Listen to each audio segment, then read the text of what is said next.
All right, welcome to episode 5 of The Flame. I'm your host, Jeremy, aka He Culture. I got Raphael here, Sahil, and a special guest, Bally Sports own, Jeremy Tache. Jeremy, what's up, buddy? Hey, it's good to be here with you guys. Thank you so much for having me on the show.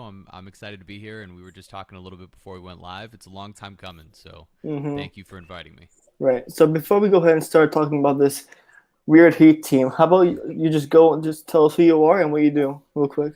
Yeah, absolutely. So, hey, I'm Jeremy. Um, I am the digital host and reporter at Bally Sports, Florida and Sun. So I cover the Miami Heat, Florida Panthers, and the Miami Marlins from a digital capacity for Bally.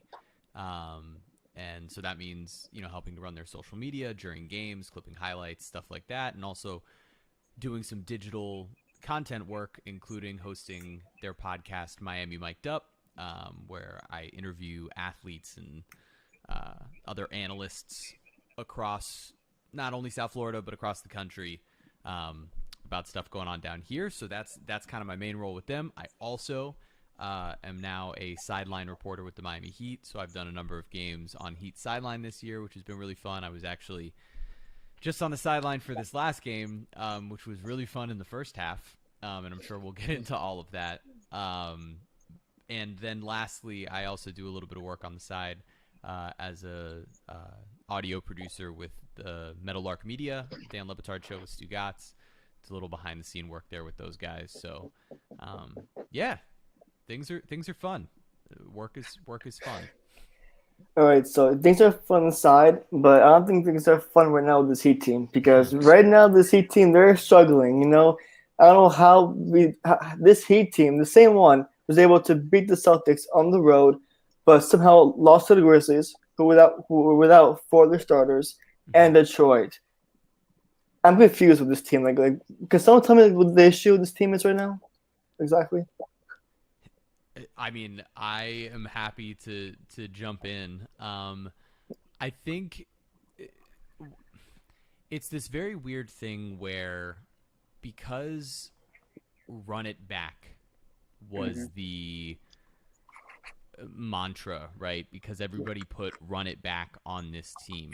We've made this assumption that through 20 some odd games here, everything is exactly the same and just not working.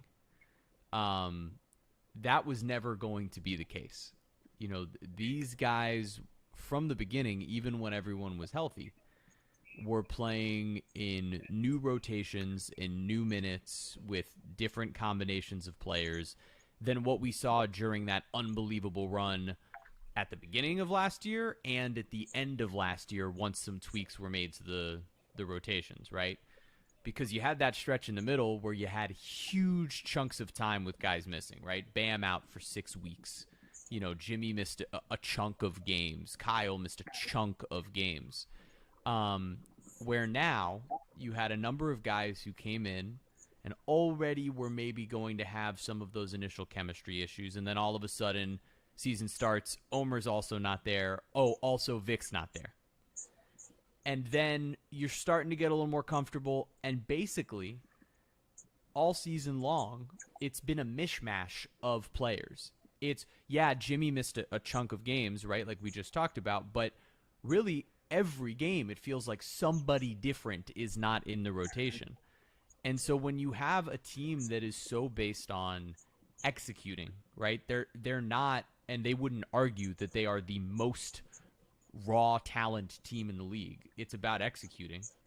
When you have a team that needs to execute on both the offensive and defensive ends with chemistry and consistently, and you have players that have been inconsistent and lineups that have been inconsistent, it's a recipe for disaster. And to be honest, the fact that this team is only a few games under 500, given all of that strife, given what we all view as like the worst case scenario, almost has to leave you in some way optimistic, right? That when they do get healthy, that when the right things start to come together, that at least there's a chance they could rattle off a number of wins in a row and get themselves looking a little more like normal, right? But at this point, it's fair to be disappointed and also concerned. Okay. So as far as the rotations, I want to talk about the starting five first. Hmm. Lowry, Hero, Bola, Martin, and Bam. Right now, we all know that Martin, to me, and probably to all of us, is not the proper starting caliber four right now. And I mean, seeing how we ended off last season with Struce at the two, do you guys feel like maybe we should go back to Struce at the two and Hero off the bench and figure out our issue with the four still until the February, or like try to figure out how to fix the situation here with the starting five? Yeah, Go I ahead. Yeah, think I mean, there's something. oh, I I think there is something off with that starting lineup. Because if I tell you, or if I tell you that probably 4 of the 5 were going to be average almost 20 points, and we were going to have this record that we have right now, you probably wouldn't believe me, because that would mean that Hero is playing really well, Jim is playing like his usual self, and Bam is playing really well too.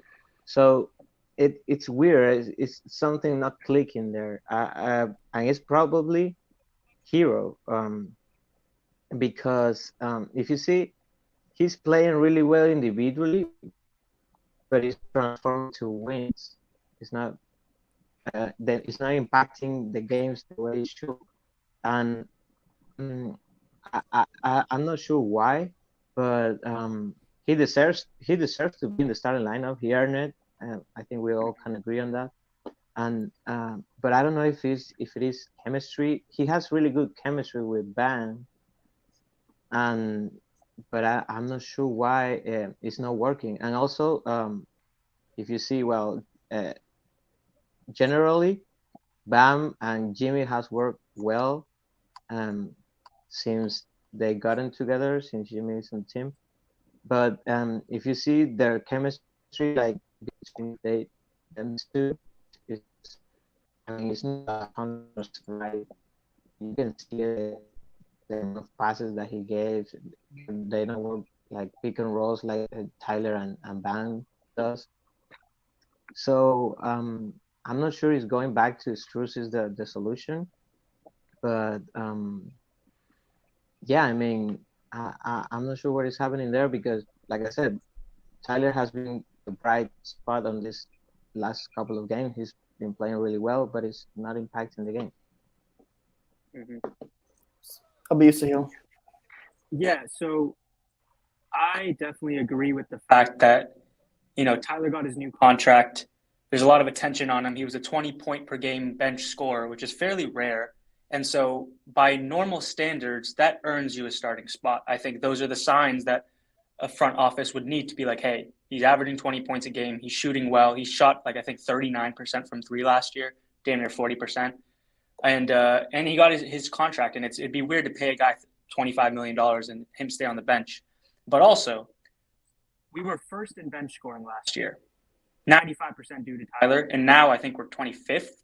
I think the teams below us are all teams that are actively trying to tank. And I think, correct me if I'm wrong, if anyone knows, but I think our offensive rating by lineup, the ones where Struce is in that position, our offensive rating is higher than the ones that Tyler are in. Just like the NBA lineup tool that I was looking at, and I still don't think adding Max Struce back to the starting rotation automatically solves all of these issues. I think it's more exactly what Jeremy was talking about. The team is execution based. It doesn't matter if Tyler scores 25 and Bam scores 20 and Jimmy scores 20. That won't translate to wins, like you were saying. It I think we have an abundance of real role players, real NBA players that are I can maybe 7 guys that are legitimate good role players, but they aren't going to push us over the edge. I think we have a lot of assets, and on any other team, like a Gabe Vincent type guy or a Max Juice type guy, could go get you 20. But I think now our reliance on those guys, our reliance on guys like Haywood Highsmith is starting to kind of catch up with us in terms of consistency over the length of the year. I don't think we can continue to rely on those guys to push us through playoff games and get us through those nitty gritty wins on a back to back against tough teams. I think it doesn't really matter if the big three combined to score 60 and, Kyle Lowry's giving you 17. At the end of the day, I think it's more about the quality and the depth of our bench. Last year, it was Tyler coming off the bench that's what gave us that second boost when our first unit got tired. Now, when our first unit gets tired, we're relying on Max and hopefully Depot. But again, like you mentioned, who knows what's going to happen with that? So I don't think it's a quick solution to just switching the two players. I think it's a little bit more roster based issue than that. Just to pick up from there, Sure. I tend to I don't think that necessarily, the starters have been numerically, like, they've been strong. Like, that starting lineup has actually not struggled when they've been on the floor together. The problem has been the minutes in between, right? The problem has been the minutes after that. They're not a bad first quarter team. They've played pretty well as a starting unit when all 5 actual starters from game 1 have been healthy and available. The reality is like you just mentioned, the bench production has been horrendous. And I don't think that you can necessarily blame it on any one individual player. I think it's more, when we talk about guys being in and out every game, that's not just like the starters and okay, now a bench guy's stepping into a starting spot and so things are different. No, it's also been guys on the bench. Like the other night, both Dwayne Dedman and Gabe Vincent are out. And so all of a sudden, your bench and that rotation is made up of a number of guys who aren't always playing basketball together. And when your team, offensively and defensively, especially when you have the talent drop off from the starters to the bench, needs to be about execution, you're going to struggle. Like, the bench has been really bad, and I don't think that you can... Yes, both Max and Gabe have been inconsistent this year, but I think that's... Look, partially, potentially, maybe that's them as players, but I also don't think that this 20-game sample is a referendum on like what we've already seen over the last 100 games of each of their careers and their ascension there, especially when you include the way that these guys have been in and out. And I don't believe that what I'm saying is making excuses. I think it's actually just explaining the context for why these struggles might happen, because the reality is we've all seen these guys play together and play so much better. Like, when you're looking for excuses, sometimes it can't just simply be, oh no, actually this guy stinks.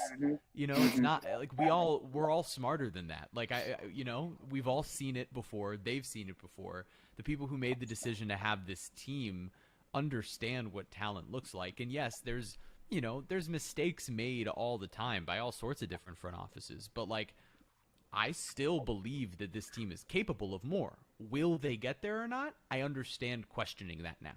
Like, I understand being at the point where you start going, all right, maybe this happens all year and guys are in and out and you hope you make the playoffs and get healthy and hot at the right time because you know you can win. And maybe it's one of those years.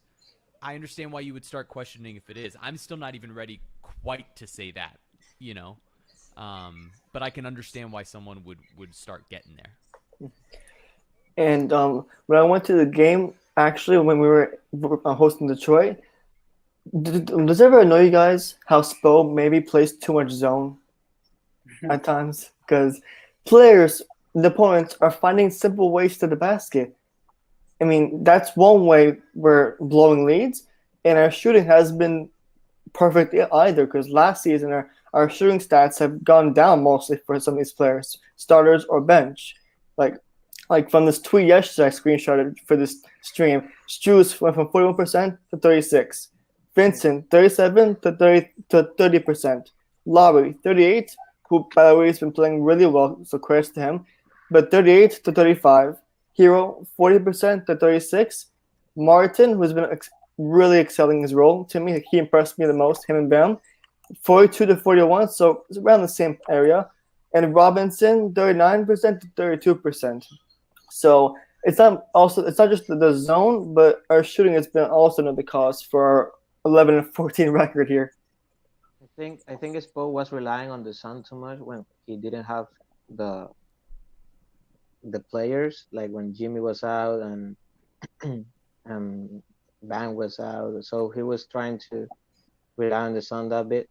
Well, actually, I went to the Memphis game, and there was a point where I was saying maybe you should switch to man-to-man, but because the sun was like, I don't know if it is because Steven Adams was there, or he was Mhm. in the middle of the zone. Sometimes he that when that's a way to attack the zone. Put the player in the middle and see what happens from there. So at some point, yeah, I was thinking like he should switch to man on man and see, because you already had Jimmy again, and all basically the whole roster was available. So yeah, sometimes that's confusing. Yeah. I mean, like watching the Memphis game, Steven Adams, he's a big guy. I mean, on Yeah, TV, he looks like a normal center, but he can lift any player up easily. He can move anyone. Like it's hilarious. He's superhuman. he Like he he occupies babies so much Bam. space. Yeah. I think I was seeing like Van couldn't do anything around him. He's like No, he man. was covering the whole floor. At some point, I thought like Mhm. he was covering the whole floor. It was so hard to score around him. So I'm at the point to where I'm researching different trade scenarios for this team because we know this team's gonna make moves, right? Come February, because if we don't make moves, I mean, this team's gonna struggle to make a play-in. To me, I mean, the teams around us got better during the offseason, except for us. And Boston right now, they're shocking me, kind of. But how do you guys feel about Cam Reddish? Because Lakers, Heat, and I think Bucks are interested in him, and it's just been notified before the stream that he's possibly on the move. Yeah. A few things. To answer your first question, Cam Yeah, Reddish. From what I've seen production wise, and especially again, like Jeremy mentioned, where execution based doesn't necessarily matter, the skill and the athleticism of the player. Like I'd rather have Caleb Martin than Cam Reddish, in my opinion, right now, from what I've seen. Based on the history that we've had, especially in the zone, if we're running that a lot, Caleb is really good for that. He can sprint from end to end, and he's pretty strong for his size. So defensively, I think Caleb Martin provides more than Cam Reddish. Cam Reddish is a little bigger, and if we set him up right, could be a better shooter. But I think I would rather have Caleb Martin than Cam Reddish. And then to your second point, if we keep our current construction, I don't think that we'll end up in a play-in scenario. I do believe that we will have stretches of games that we'll go 8-2 like the Lakers are on right now, and we'll get into that 6 seed, 5 seed. I do believe that. I do. There's a lot of teams that are overperforming right now too, and I think that I don't know which is worse though. Being a Heat team that's in the middle, in my as just an NBA fan, a team that's in the middle seems kind of like they're doomed. But I know that Pat and the whole Heat organization aren't really won't be satisfied with a play in. They would much prefer like a 5 seed or a 6 seed or something like that.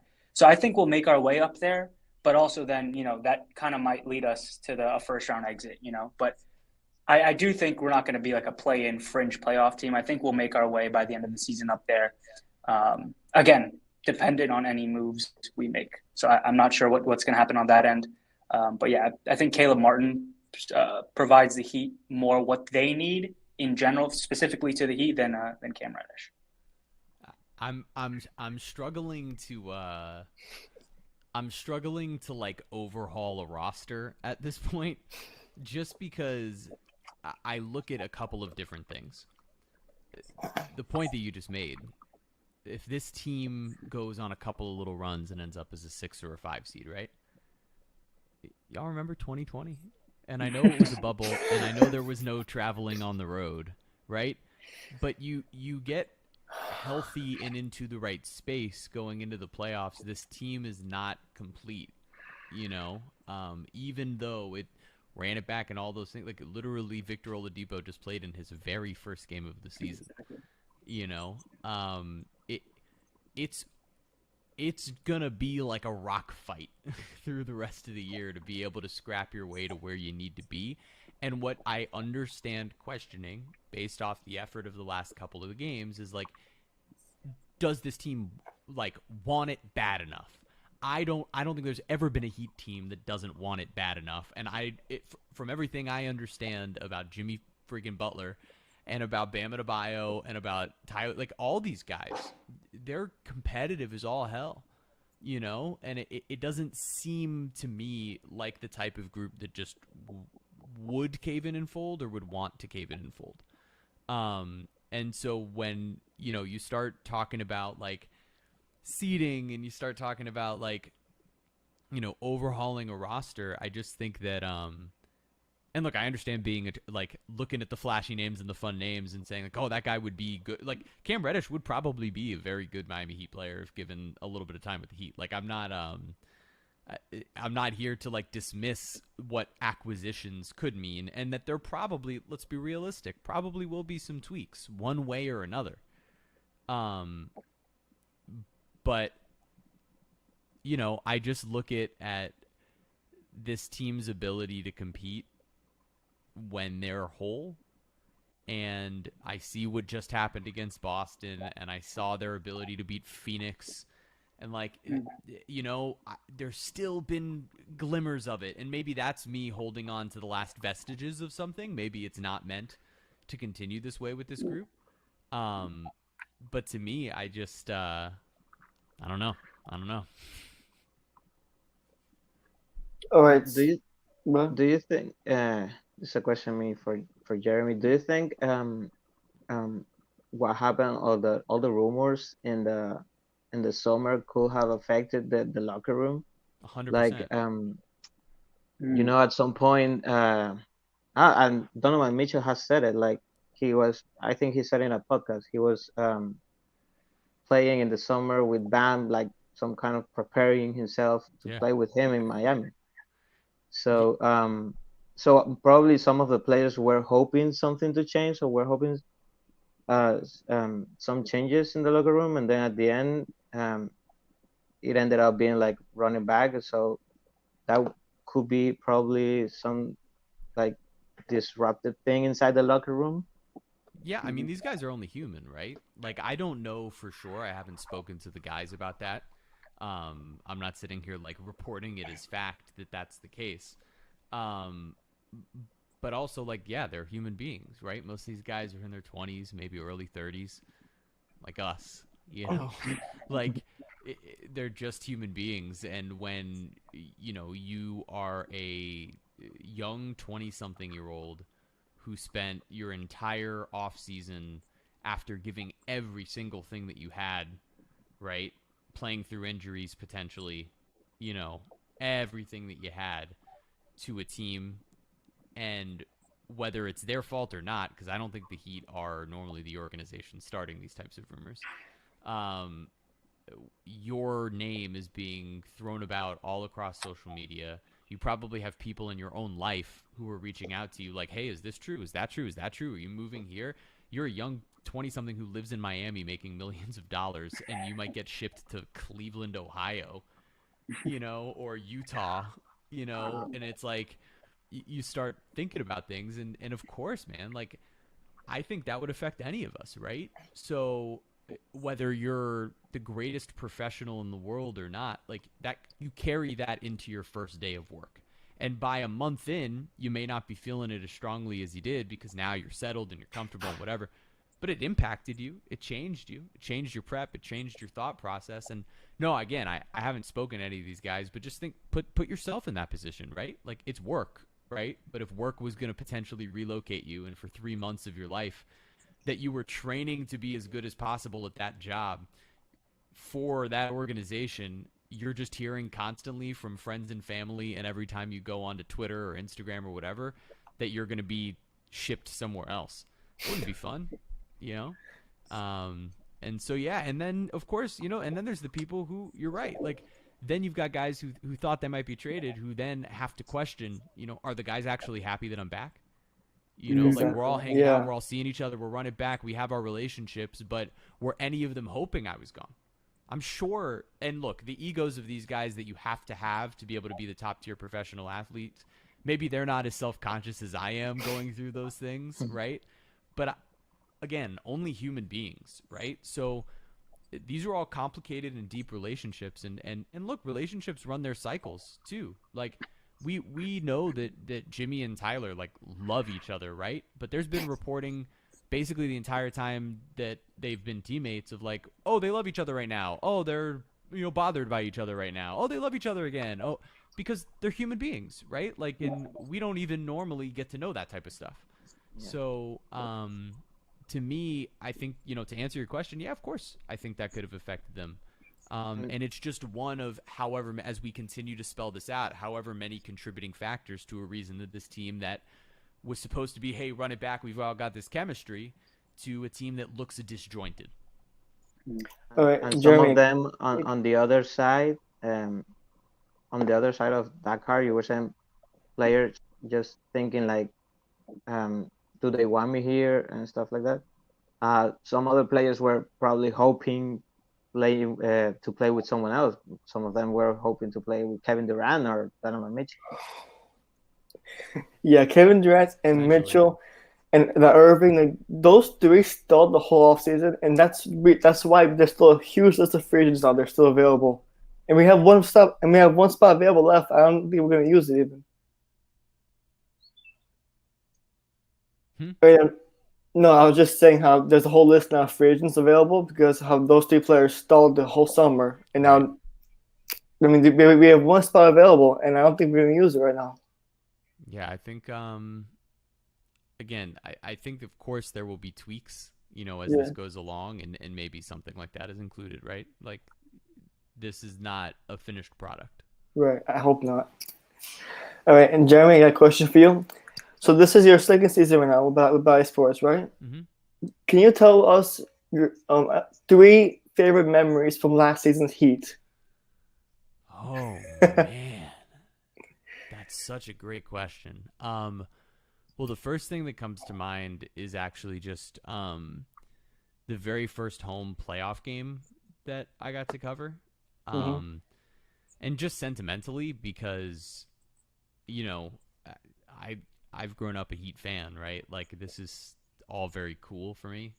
I really, really like this team, and to have a moment where I was like, man, I'm here getting, it's my job to be here, standing on the court, before the game, taking videos and pictures of these guys that like I've played with, when I was in high school, I was playing video games with, a young Jimmy Butler, right? Like, and so to think that, I was able to kind of just look around and process that moment, and it was very cool.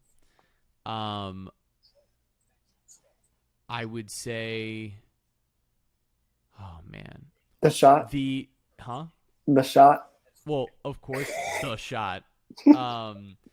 No, I'm trying to come up with more like with like the non cliche answers. Yeah. I really really loved Caleb Martin's breakout game against Milwaukee. Ooh, yes. It was just so cool because it was like it really was a like, oh, this guy, this is real. Like it was a moment of realizing like, oh my God, they did it again. Yeah. And that was such an unbelievably cool experience. Mostly because, Caleb's such a good guy. And he's worked so hard to be in this position. And so it wasn't just like, oh, cool, the Heat did it again. It was like, oh my God, this guy's about to have a career year. Like, this is going to be who he is. We're about to watch him be maximized in a season. And that was really fun. And then another regular season game that comes to mind actually is, I think, the second to last game of the year in Boston, when Max had just an unbelievable game and then had all those stops on the defensive end at the end and stripped Jason Tatum. Yeah. And it was just amazing. Right. And it's same sort of deal, right? Like, all right, this dude's arrived. He's the starter to end this season going into the playoffs. And that's crazy. And then obviously there's the playoff moments. There's Jimmy, like obviously there's all of that. But for me, I think just in like a sentimental way, it was cool watching those guys burst onto the scene, and then for me to be around some playoff basketball was really exciting. Yeah. And I have to admit, I'm really glad I went to that game this season where we hosted Phoenix, where I thought Phoenix was going to blow us out, but defense won the game. Butler's block, man. I'm happy to be there. I don't care I was sitting high. I don't care. That view I had was amazing. I missed that feeling of a game winning, whether it's offense or defense. I miss that feeling of just jumping, like those times where we had D Wade game winners or stops, whatever. Jimmy Butler was there. He went it his way. and that's what Heat basketball was all about. You know. Yes, sir. Absolutely. It was amazing. It was amazing to watch. He was sensational in that game. Um, yeah, I mean, it's like you don't get a lot of moments like that one. And one of my favorites ever in the Hugh building was I was lucky enough to be there with my dad and my brother to watch Dwayne Wade hit the buzzer beater over Ben Simmons in the regular season when Wade had Yes. just come back. And it was like, I thought like, oh man, that's probably his last moment in this building. And of course, he then hit.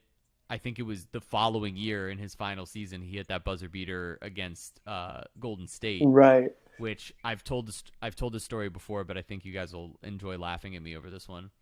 Um, I was working as a local news producer or local sports producer at WSVN, and that morning they sent me over to shoot around to go get sound with Steph Curry and with Steve Kerr talking about Dwayne Wade. It was like the coolest thing ever.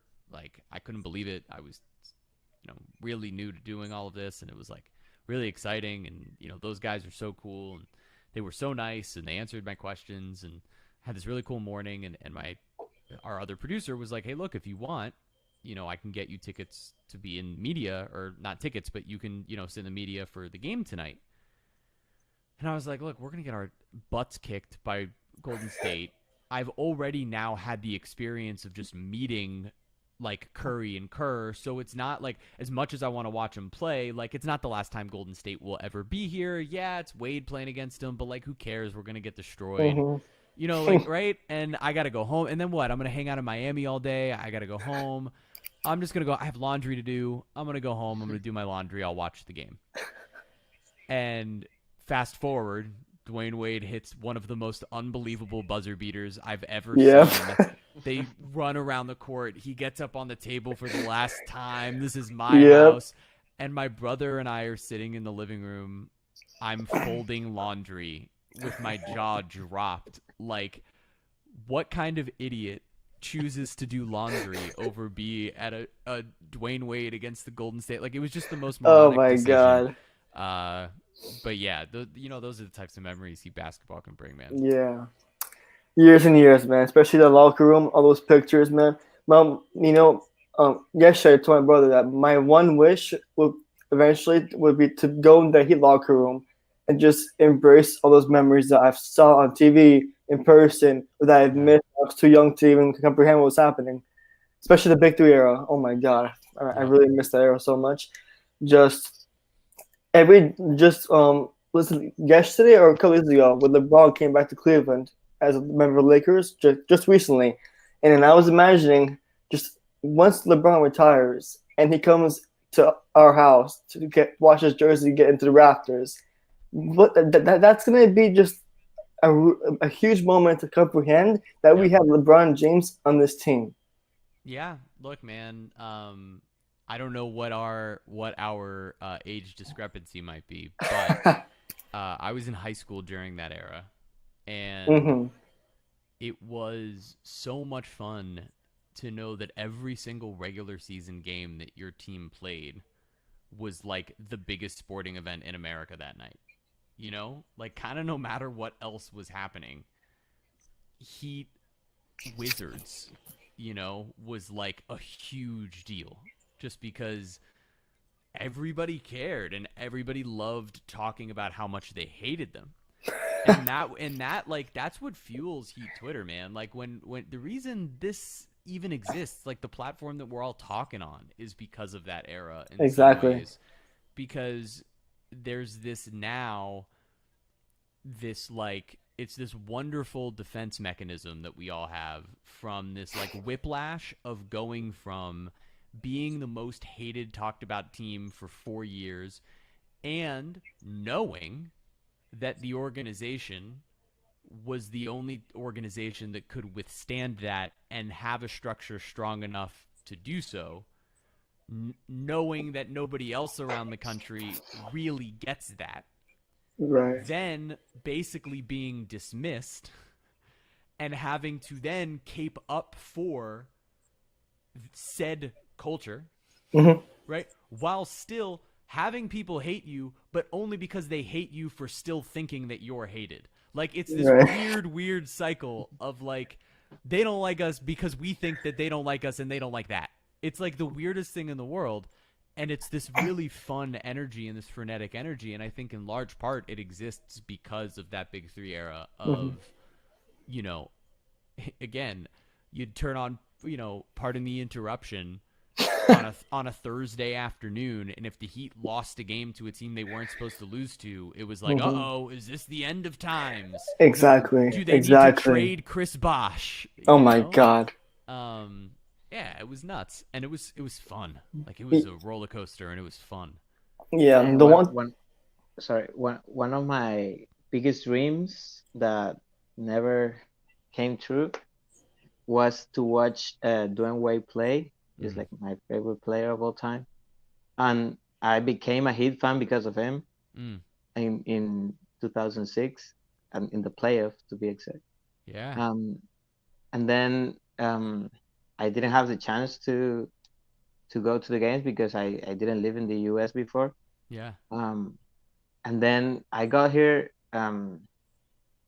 and watching those big three era was like incredible. Every game was an event. mm-hmm. Something an incredible highlight will happen in every game. And then I came here in 2020, and I was like, okay, I don't have the chance to watch him already. Mm, It's too late, but well, I still wanted to go to an NBA game, yeah, and I go to Orlando, and I was like, and a friend was inviting me to one, and I was, yeah, let's go, but I was just getting here, like trying to settle, and I started to work, so I was like, let's wait a bit so I can have a little bit of money and then go. And he said, yeah, right, and then the pandemic hit, no, and the season was over, and I was like, oh God, it can't be happening. Well, I ended up going to my first NBA game last year, one of the uh, Atlanta Hawks, because I live in Nashville. So I went to yeah, Atlanta to see the it was the third, no, the fourth game. We lost the amazing. third one, In the and playoffs? yeah, in the playoff, Oh my god. we lost the third one, I think, in Atlanta, and then the Uh-huh. fourth one we won it by like Mhm. 15, 20 Uh-huh. points. And I Mhm. was there, and man, that was the best feeling ever. That had to be sensational after Yeah, it all of was. that time waiting to be able to be there Like and feel that I must have was just been amazing. with my girlfriend. I was saying, these people, they come here every day, every time they want. But for me, it was like almost impossible. And now that I'm Yeah. here, it's like, Oh man, that must have been emotional. yeah, it was I really feel like I'm was. getting teary-eyed right now, like literally. Yeah, yeah, it That's was. And amazing. I know Dwayne wasn't there, but I was already a Heat fan, so it was Yeah. probably as great. That's You amazing. know, That's so cool. I gotta be honest with you. I was a Heat fan since 2010. Yeah, since LeBron came here, whatever. But I've never been to one playoff game, and I'm still, to this day, upset about that. I want to go to the finals. No, the East Coast Finals when it was Heat and Celtics. But man, those prices, they called me poor in many different ways. Well, it's funny. I mean, I last year was my first playoff game I'd ever attended. I wasn't It wasn't just the first one I was working. It was the first Heat playoff game I'd ever been to. So same deal. I mean, I only went to my first one like a week before you did. Uh, it's really crazy. That's amazing. That's super Yeah. cool. All right, now I think it's time to get back on track a little bit. And earlier in the stream, we were talking about trade scenarios, right? So I got here 5 trade ideas that could maybe help the Heat, and I'm gonna get all your thoughts on this. On the first one, Hornets get Jovic and 2027 first round pick in return for PJ Washington. What are your thoughts on that one? So the way I'm gonna break these down, because Yeah, I don't like trading anybody from the Heat, is how I right, feel about the yeah, other player. So right. I actually do think that PJ Washington could be of tremendous value to the Heat. I think he is a really good power forward. I think he does a lot of things that the Heat like to use from that position. I think he's very athletic, and I think he's very strong. He's a good rebounder. Um, and I think that he would be a welcomed addition to what it is that the Heat do. Um, so I think that if you're going to make a trade, um, that's the type of guy that I think would definitely be a good target. Yeah, I think it'll be a good fit, PJ. And everything you said, I agree. But I don't know if thinking long term. I mean, Jovic intrigues me, you know. So Exactly. Yeah. it's hard for me because I see a lot of potential in him. Like the basketball IQ is there, the Mhm. passing, the shooting, and it could be a good asset going forward. So I'm not sure if I'm thinking long term. Yeah. Yeah. I I don't. agree, by I'm the way, and also not to, but like Jovic literally looks like he's like 14. Like yeah, he looks even younger in person than he does like when you see him on TV. that He that's Uh-huh. true. literally he has a baby face. Like he is a child, you know, Yeah, and that's he's true. already like able to do things in NBA games. He's like a baby giraffe. Like it doesn't make any sense. You know, I think he's still in high school. Is he just finishing high school right now? Yeah, he what it was is that he needed to finish up like his final exams, Right. but Yeah. he left early to start training for the draft. And so he was finishing things up online here, which is insane. Like again, he's like a It's like he is like a giant toddler out there. yeah. And not even like what's crazy because he's like already seems to have a really and this as you just mentioned, like he has a pretty great grasp of the game. Like his basketball IQ is very high. These get like the coaches love him. So it's you know again like I'm saying I'm not really analyzing. I'm not going to break these down as actual exchanges, but Right. I will say what I think about the Right. other player and how they Yeah. could help. Okay. And I'm sorry for y'all, but this next trade here includes Jovic again. So the Magic get Jovic, 2027 first round pick swap, and Ducky Robinson. We get Mo Bamba. Damn, that's a good one. Hmm. Um, well, I already said how I feel about Jovic. Yes. Um, I think Duncan, I'm good with that. um, I think Duncan is going to be traded at some point. Um, Yeah. so I'm good with that. And I think Bomba has a lot of potential. He's a good player, and it will fit. I think it will fit right away on what we need. Rebounding, And would that defensively. mean Bam would be at the four probably finally? Yeah, exactly. And he will take the five. And I think Bam will be better at the four either way. So um, that will solve one of the problems that we have. I my issue with the whole Bam at the four movement is Yes. not that I don't think that Bam could be a very good four. It's that what else do we think he's going to do? That's he's been amazing.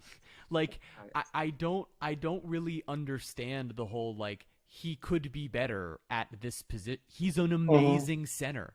And he's a center who's capable of doing things that most other centers aren't.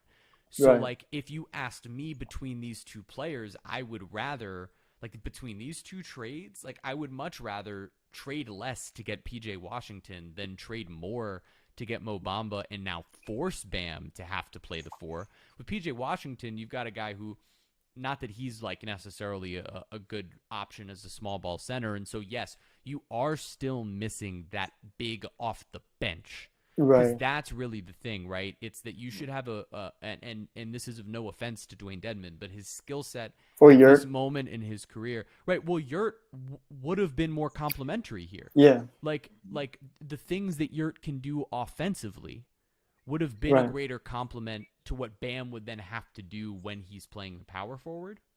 And I think that was But the idea, right? Like starting them correct. to Yeah, well, and not Yeah. even necessarily starting them, but that if Yurt was the man off the bench, then Bam would continue to stay on the floor, eventually go off, and then he would come back in to replace Yurt, right? Like they Hmm. would play some staggered minutes together, and right Right. now you can't really do that with Dedman and Bam, so they're just a direct swap. It changes what your entire defense does when it's just Dwayne Dedman and no Bam, and so now it's like it's a little more disjointed where so no, getting a PJ Washington wouldn't solve that issue, right? But I also don't think that forcing Bam into a position where He's already a sensational all-star center. You know, put your players, and I know it's like the idea what everybody's thinking is that's putting your players in the best position to succeed. But Bam's freaking dropping like 28 a night the last couple of weeks, playing the center and being one of the best defensive centers in the league. So, yeah, that's my little rant on that. I didn't think that I was so passionate about it until I started. All right, you guys ready for number 3? This is a good packaged one. Lakers get Kyle Lowry, Duncan Robinson, and again Jovic.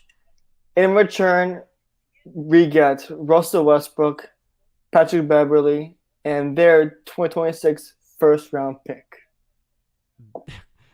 That's just wild.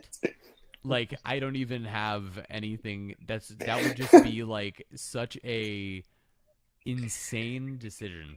Yeah. Basketball or otherwise. That would be nuts. I'm And not I a fan also of don't think Westbrook. it would necessarily make the team better. Like, I don't. Right. Kyle Lowry's been good. Like, again, like so much of this is like if you actually look at so many of the individual players, particularly in this team's starting lineup, they're having pretty good years. They're just not winning. Like, it's very strange. It's like I said at the beginning, like it'll be weird if I told you that some of them are average 20 Yeah, it's points a game, crazy. and we have this record. Right, exactly. Yeah, no, I don't want anything to do with Russell Westbrook. Yeah, me neither. Me neither. That's me though. But Patrick Beverly, he screams Heat defense. Like Yeah. clearly. The 4 out of 5. The fourth one, Kings get Victor Oladipo, who just came back, Duncan Robinson. 1 second. Duncan Robinson, Jovic again, and our 2027 first round pick. We get Harrison Barnes.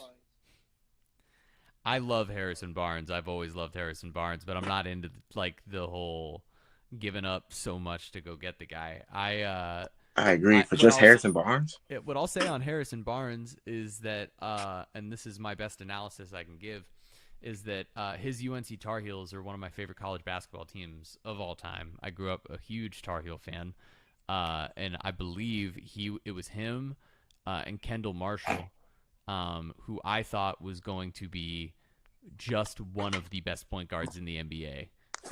Coming out of school, I thought he was going to be like the next Rondo, and I was wrong. Super duper crazy wrong, because that is not the career that he had. But Harrison Barnes, yeah, look, that's a guy who would fit great with what this team does. But like, again, we're talking about some hauls here, and I am not currently, man. Come back to me in February and ask me these questions, you know? Wow. Yeah, and also call me optimistic, but I still want to see what a healthy Oladipo can do. Yeah. I'm not Yeah, ready exactly. to move on from him just now, because I agree. I feel bad for the guy. He hasn't had the opportunity to show Mm-hmm. what he can do. So I'm just still waiting for that. So I want to give him the opportunity to prove it, at least this season. But DeAndre, welcome to the show. Jeremy Tache. Hello. What's up, fellas? What I miss? Nice to meet you. Just a bunch of Heat talk and some great memories, really. Nice. Okay, this last trade idea, to me, is the fair one. Pacers get, I'm sorry, Rafael, Jovic again, a 2026 first round pick, and Duncan. We get LeBron James. Miles Turner. Miles Turner. Yes. So for what it's worth, I like Turner as a fit more than Bamba of the two bigs that you've mentioned here. Yeah. That's what I would say on this front is, if you're just talking about, again, if you're adding someone who's going to play more of that center position, and where they're having to play alongside Bam and they're clearly a center, not a power forward, I like Turner's offensive game a bit more, and also like he's just a better shot blocker. That talked upon we trade for Mo Bamba, because I feel like we should give up a lot less for Mo instead of Miles. Yeah, I think the offer that read was a tier below in terms of the offer, as well, right, for Bamba, and then it was like the tier below that in terms of like the PJ Washington sort of machination of it. But yeah, I mean, to me, yeah, I mean, Turner would be a fine fit. Look, there are clearly, based off all these trades you just threw out there, other than that Russell Westbrook one, there's a lot of different ways to go about making not entire roster overhauls, but tweaks where it's 2-for-1 or 1-for-1 and a couple of picks. Making tweaks to try to build upon your strengths, whatever strengths are still there, without having to like completely overhaul the roster, right? So I expect that. I don't know who those players will be that unfortunately have to end up going, right? But if this is the rate at which this team is operating, they're not going to just do nothing unless it's literally a completely lost season by the time you're getting to February and you've just spun completely out of control, right? But if you're still hovering right around 500 and doing this song and dance of like just trying to compete, then of course there will be some tweaks made to try to acquire probably one of these players you're mentioning. How about you, Rafael? Yeah, I think I said it on the first time I was on the podcast. I really like Miles Turner, and I think it will be a fine trade. And yeah, it'll be probably a better fit than Bamba.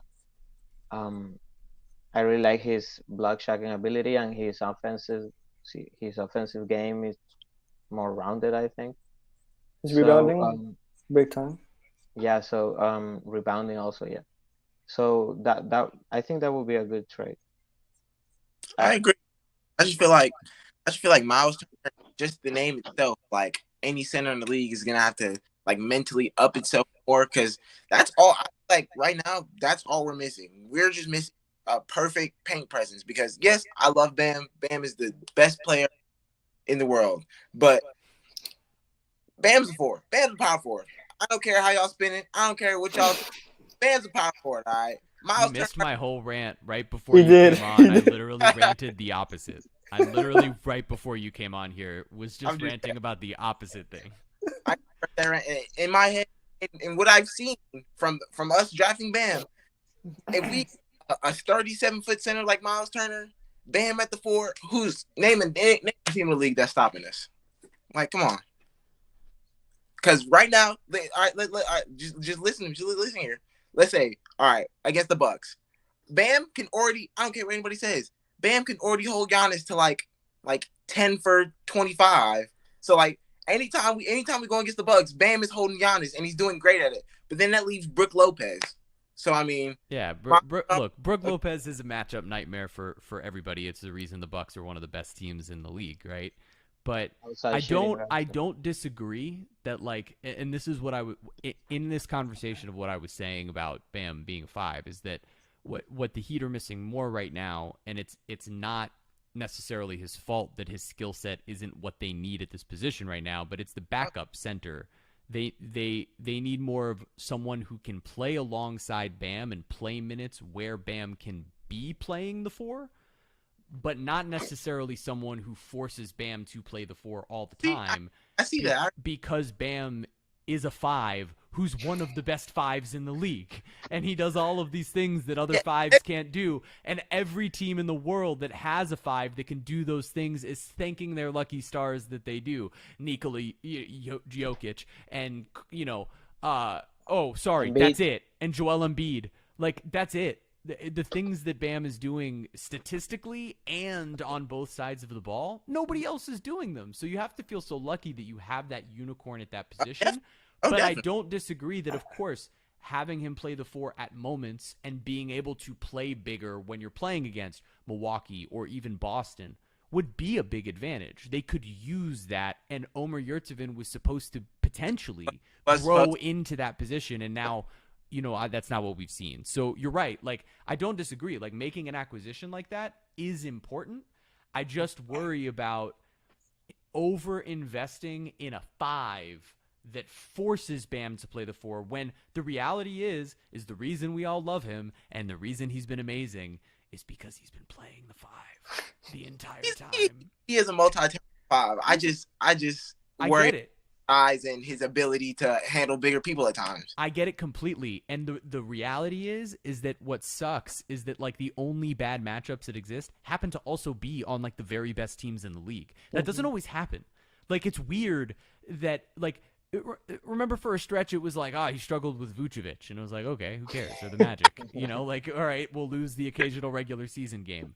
But when you happen to have Brook Lopez right on Milwaukee and you happen to have Robert Williams and Al Horford and Grant Williams, like all these big dudes on Boston, it accentuates, it gives the PTSD in our minds of like, oh my God, when we get to that playoff series, are we going to be big enough? Are we going to?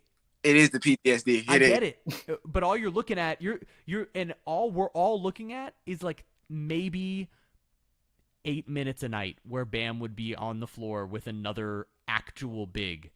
And the difference right now between that is making a difference. But it like in the grand scheme, we're all having all of these like roster crisis issues over a minuscule part of the rotation when there's like so many bigger issues to deal with other than that, in my opinion. You're on the same side here. We're on the same team. Yeah, I like it. I agree with you. But I'm saying it's just multiple options because we could, starting Bam, we do need a starting power forward, so Bam could play the 5, but once Bam gets out, we do need that certified play, because Dane Dedmon, I used to like Dwayne Dedmon, but he's not it. He's not doing it. He's not cutting it from me. Every time I like doing it, but he's just not doing well right now. I just don't like it. So I do agree with you. We mostly our issues are needing that star power forward position, so Bam can go out there and be the 5 and do what he does. But yeah, I see what you mean. Yeah. To need a backup guy when Bam has to sit down, or when they they can play with them a little bit. You did say something about Al Horford and Robert Williams. The thing about that is, I thought Robert Williams was a 7-foot guy, and him, Bam, and Al Horford are all the same height. They're all the same height. They're all the same. That's crazy. It's really confusing. Yeah. What do you mean? It's funny. It's funny. Oh, well, this was a whole fun, interesting convo. I'm gonna put on my story also. But anyways, before we end the stream tonight, it's game day in mashup. We have the Clippers at home. How are you feeling about that game? I'm worried. My stomach hurts. I just like. I like those vibes. I mean, the Clippers are without Kawhi, so Paul George is playing, but they got John Wall, Zubac, Powell, Jackson, and Terrence Mann, and anyone that team can go off as a random heat killer. So you guys about how Zubac literally just had 31 and 29 a couple games ago. Like yeah. I mean, look, they're a talented team. I think that like what we've seen clearly this season is it's not really about the opponent. It's like just what shows up for the Heat, who shows up, what shows up, what type of chemistry do they have, how do they play defensively, are they moving the ball, are they moving off the ball? It all matters, And the reality is like there's going to be guys that go off. They could have withstanded Bogdanovich going off they could have if they did some other things right. Right, but then the wheels fell off, and so like that's gonna happen. Guys are gonna go off, but it's how do you withstand it? And so, look, I'm gonna keep carrying confidence into these games until you should. Yeah, we need there's a reason not to. But yeah, I can understand why your stomach would hurt. Like I get it. I'm not unempathetic to that. Yeah, and also I think Kyle and Gabe are not playing. Yeah, Kyle's not playing. I think it's no point guard. I mean he deserves it. I was gonna say night off. I think he deserves it. But Drew Smith, baby. But we'll need we're going to need playmaking. So because it's not Depot? Gabe, no Kyle, so Depot has an opportunity to show up. Yeah. Let's hope he does. And also Jimmy's back. So they're out. That always help. Yes. Butler was questionable, but I expect Butler to play. And Devin's still questionable. And Hero, Highsmith, Jovic, Depot, Robertson, Strus are all listed as probable, which means I expect them all to play. Yep. So I'm hoping that this is either going to be a blowout on our side because Clippers played yesterday in Orlando in overtime too, Oh man. or another nail biter per usual, which Right. we're used to by now. That's this team. The playmaking responsibilities are going to fall on Jimmy, Tyler, and basically Depot. And a little bit of Drew Smith. Just Oh a yeah, Drew Smith. Yeah. And some Bam, I think. Well, yeah, for sure. Maybe. You're going to see, I would think you'll see a lot of Bam in isolation tonight. He's been so good. God, this is a strange thing to say. And then I do actually have to run. But I did a little piece on it on the broadcast on Tuesday. Bam in isolation right now is almost, he's up there with just about anybody in the league. And in the last 5 games going into Detroit, he was averaging 16.3 isolations per 100 possessions, which if you extrapolated that out over a year, he would only trail Luka and Shai Gilgeous-Alexander with like how much the Heat were throwing it to him. That's and crazy. even That's then, crazy. with those numbers up, he was producing more points per 100 possessions as well. So he was only getting more efficient. Like he was only getting better. And also the scoring in the fourth quarter. That's Yeah. awesome. Yeah, it's been amazing. So he's been amazing. And look, when you're struggling, you got to ride your horses, right? Tyler was trying to be that guy on Tuesday, and really was. He played great. He just didn't get any help. He got it from Bam. Those two guys played well. That's But, it. That's it. We'll see what happens on Right. tonight's game. But it's been a pleasure chatting with you guys. Yeah, for sure. Thank you. I'm going to do a little recap right now. All right. Sure. So tonight, Heat are hosting Clippers. Clippers are 14-12. We are 11-14. We are 8-5 now at home. Hopefully, we go to 9-5 at 7:30 p.m. Eastern on Bally Sports and NBA TV. So that's exciting. And as far as tonight, that's pretty much it. Episode 6 will air my first week back for spring break because I'm leaving home for the break from college. And yeah, that's pretty much all I could say about that. And do you guys have any last remaining thoughts before we head out? Duncan Robinson 30-point game tonight. That's all. I love it. Rafael? Yeah, let's hope to get back on the win column. Let's hope to get back on that Boston mood and try to build on that. So we are on time. I mean, it's not too late. So I think we can get back on track. Not to be selfish, but I am going to plug here. Listen to Miami Mic'd Up if you haven't before. Yes. Subscribe. It's, I think, a good podcast. This week will be mostly Marlins themed. It's winter meetings this week. And I didn't feel like talking about the Heat losing. So I'll be speaking with Craig Mish. We're talking about Marlins breaking news and stuff like that. So that'll be out tomorrow morning. And thank you guys for having me on, man. This was a blast. Thanks for coming on. Really you appreciate guys it. are great. This was super fun. It's been a pleasure. I appreciate it. I would love to come back. Yeah, awesome. All right, guys, don't forget to like, subscribe, do all that fun stuff. This video will be up soon on my YouTube channel, The Flame, and soon on Spotify by tonight. This has been, go ahead, DeAndre. What were you saying? Oh, no, I was saying for Jeremy to please come back. Yes, please. Well, I'm here. What do you want? I'm here. I'm your host. All right, this has been episode 5. Thanks you guys for joining. Peace. See y'all. Woo! That was great.